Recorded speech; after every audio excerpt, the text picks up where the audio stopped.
तो दोस्तों welcome back. एक बार फिर से खुश आमदीद है आप तमाम लोगों का हमारी इस यूट्यूब चैनल के अंदर। आइए दोस्तों, हम बात करेंगे इस वीडियो के अंदर 5 विधानसभा चुनाव के बारे में, जो कि बहुत ही जल्द होने वाले हैं। कब होंगे वो भी मैं बताऊंगा, और वो कौन कौन से स्टेट के राज्य के विधानसभा है जहां पर एमआईएम की पार्टी दर्जनों सीटें जो है जीत हासिल करके सबको चौंका सकती है। आपको यकीन नहीं होगा, जब मैं आपको प्रूफ दिखाऊँगा तब आप बोलेंगे कि बिल्कुल जी हाँ, दर्जनों सीट एमआईएम की पार्टी जीत सकती है। हम बात करेंगे पहले 2022 की। 2022 के अंदर यूँ तो कई सारे विधानसभा के अंदर चुनाव होने वाले हैं, कई सारे राज्य के अंदर, जैसे हिमाचल प्रदेश के अंदर है, जम्मू कश्मीर के अंदर होने हैं, और उत्तराखंड, उत्तर प्रदेश सब के अंदर हो चुका है। लेकिन हम बात करेंगे 2022 के अंदर वो विधानसभा जहां पर एमआईएम की पार्टी चुनाव लड़ेगी ही लड़ेगी, और इसकी घोषणा कई बार जो है एमआईएम की पार्टी ने कर चुका है, और वहाँ पर निकाय चुनाव में बहुत बड़ी सफलता भी हासिल हुई है। जी हाँ, 2022 के अंदर अगर बात की जाए तो गुजरात विधानसभा ऐसा सीट है जहाँ पर 2022 के अंदर चुनाव होने वाला है, और 2022 के लास्ट में यानी कि लगभग नवंबर दिसंबर में गालिबन यहाँ पर चुनाव होंगे, और एएमएम की पार्टी यहाँ पर चुनाव लड़ेगी ही लड़ेगी। इसकी घोषणा एमआईएम की पार्टी ने पहले भी जो है कई बार कर चुकी है कि AIMIM party will contest 2022 Gujarat assembly poll से असदुद्दीन ओवैसी। इस तरीके का आर्टिकल आप देख सकते हैं, और यहाँ पर कई सारी सीटें जो है वो जीत सकती है। उसके एक थोड़ा सा आंकड़ा मैं आपको दिखाने की कोशिश करता हूँ। गुजरात के अंदर मुस्लिम आबादी लगभग 58 यानी 59 लाख के आसपास है, जो कि कुल आबादी का लगभग 10% के आसपास होते हैं। और अगर इन नंबरों के हिसाब से अगर देखा जाए तो विधानसभा के अंदर गुजरात के अंदर 18 जो है प्रतिनिधि वो मुस्लिम होने चाहिए। तो राज्य में कम से कम 20 विधानसभा सीटें ऐसी है जहां पर मुसलमानों का वोट परसेंटेज जो है वो 20% से ज़्यादा है। लेकिन कुल मिलाकर मसला ये है कि गुजरात के अंदर मुसलमान विधानसभा में जो है मात्र 3 चुने गए हैं, जबकि 2017 से अगर पहले की अगर बात की जाए तो 8 हुआ करते थे। तो कुल मिलाकर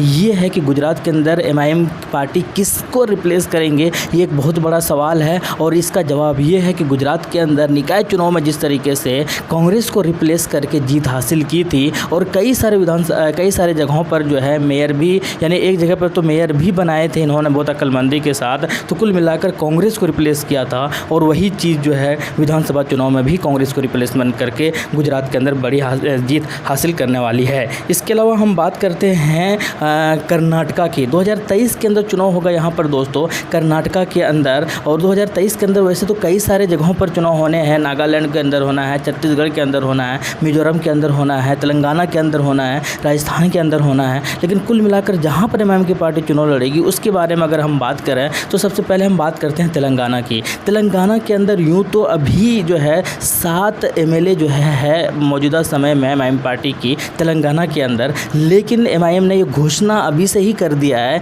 कि अब ये 7 नहीं, पिछली बार मात्र 8 सीटों पर चुनाव लड़ी थी तेलंगाना के अंदर, जो कि गढ़ कहा जाता है एमआईएम की पार्टी का, जो कि हैदराबाद के अंदर असदुद्दीन ओवैसी का बहुत ज़्यादा पकड़ है, और कई दशकों से जो है वो जीतते हुए आ रहे हैं हैदराबाद के अंदर। लेकिन मात्र 8 सीटों पर चुनाव लड़े थे वो पिछले बार 2017 की अगर बात की जाए। लेकिन आने वाले वक्त में जो है जब ये 2023 के अंदर चुनाव होगा तेलंगाना के अंदर, तो 8 नहीं बल्कि ये 15 से 20 सीटों पर चुनाव लड़ेंगे एमआईएम की पार्टी। इसकी घोषणा असद साहब ने पहले भी कर दिया है। तो कुल मिलाकर अब ये देखना है कि जहां पर 8 में से 7 सीटों पर जीत हासिल हुई थी तेलंगाना के अंदर असद साहब की यानी एमआईएम पार्टी की, तो अब ये देखना है कि जब वो 15 से 20 सीटों पर चुनाव लड़ेंगे तो वहाँ उन 15 से 20 में से आपको कम से कम 1 दर्जन सीट तो आपको जीतते हुए नज़र आएंगे ही आएंगे। ये जो है बातें हो रही है अभी से ही। इसके अलावा हम बात करते हैं राजस्थान की। राजस्थान के अंदर भी जो चुनाव होगा दोस्तों 2023 के अंदर ही होने वाला है, और 2023 के अंदर राजस्थान में चुनाव लड़ने की तैयारी एमआईएम की पार्टी ने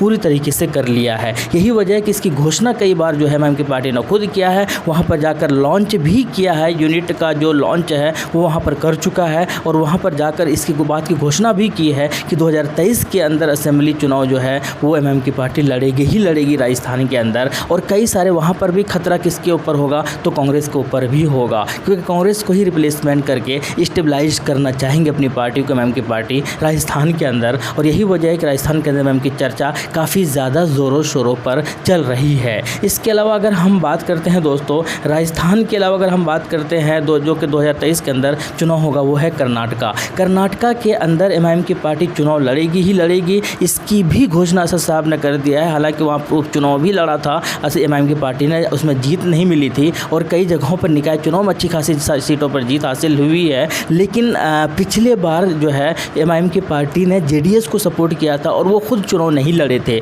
लेकिन इस बार जो है मैं आपको बता दूं कि 110% जो है चुनाव लड़ेंगे। इसकी घोषणा एमआईएम की पार्टी ने ऑफिशियली तौर पर जो है कर चुका है। कर्नाटका के अंदर असेंबली चुनाव लड़ेंगे ही लड़ेंगे एमआईएम की पार्टी। इसके अलावा हम बात करते हैं मध्य प्रदेश के। मध्य प्रदेश के अंदर भी जो है चुनाव होगा दोस्तों 2023 के अंदर, और ये गालिबन नवंबर के आसपास चुनाव होगा, जबकि कर्नाटका के अंदर जो है मई के अंदर चुनाव होने वाला है। और तेलंगाना के जो चुनाव होगा वो लगभग 2023 के लास्ट में यानी कि नवंबर दिसंबर के अंदर चुनाव होगा। लेकिन और राजस्थान के अंदर भी दिसंबर में ही चुनाव होगा। लेकिन हम बात करते हैं मध्य प्रदेश की, तो मध्य प्रदेश के अंदर भी जो है एमआईएम की पार्टी ने अपने यूनिट जो है वो कायम ज़रूर किए हैं और वहाँ पर भी चुनाव लड़ने की तैयारियाँ जो है हुई है। और वहाँ पर बीच में ऐसे जो है कई सारे हॉस्पिटल बनाकर, क्लिनिक बनाकर लोगों की सेवा भी की है। तो कुल मिलाकर ये सारे विधानसभा है जहाँ पर एमआईएम की पार्टी जो है अच्छी खासी पकड़ बनती हुई नज़र आ रही है। खास करके तेलंगाना के अंदर काफ़ी ज़्यादा इंटरेस्ट बन रहा है ये देखने के लिए कि वहाँ पर जब